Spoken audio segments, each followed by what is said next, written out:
Good morning, everybody. I am out here in the road as usual, and I am walking up to this brilliant shrub. So this is shining or winged sumac. We just have one, and many sumacs spread by runners. This one does too, slowly, so root runners.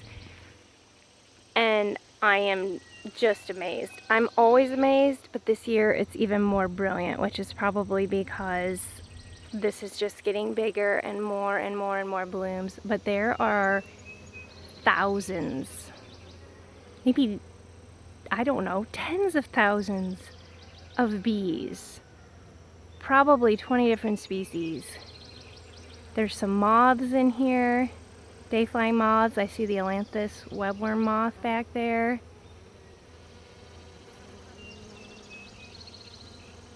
Everybody's loaded up with pollen on their legs and abdomen. So I presume this shrub also offers sweet nectar. And there is a genuine hum you can hear from the road. And when I just stopped to look, I saw all these little winged bodies flinging around everywhere. Obviously, purposefully.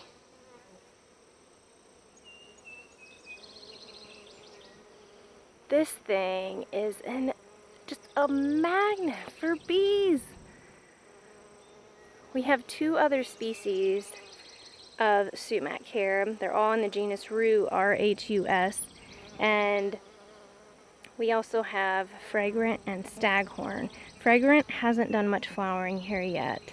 And this one, I think, must need a cross-pollinator because it never produces seeds.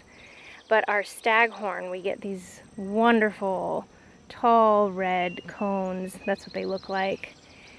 And they're wonderful late winter food for birds. So they usually sit for a couple months on there and then they frost and they must change taste. And then at some point a flock of waxwings or robins, sometimes starlings, or if any are left till later in the season, in the early spring, catbirds, they come in and they just gulp them down. They're gone. I mean, usually within a couple days. So I am curious if this one would do the same thing. It seems like it would. I've always loved sumacs. They turn rainbow colors, the leaves in the fall. And they seem able to populate areas that are difficult.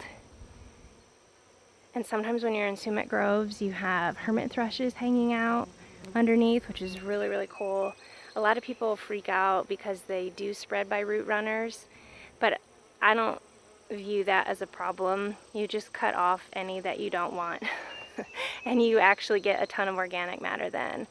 So this one hasn't spread enough for us to do that, but the one out front spreads a lot, the staghorn, just because it's so happy. And so I just let the runners go until fall, and then I cut the shoots off and lay them on the ground as part of the winter mulch.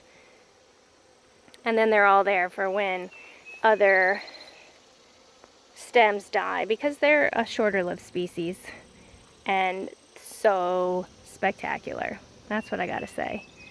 Okay, I hope that this video has given you an idea of how incredibly important sumacs are. Wow. Wow, wow, wow. I mean, I just want to kind of do a little dance because, wow, maybe I just need to lay here and watch this for hours.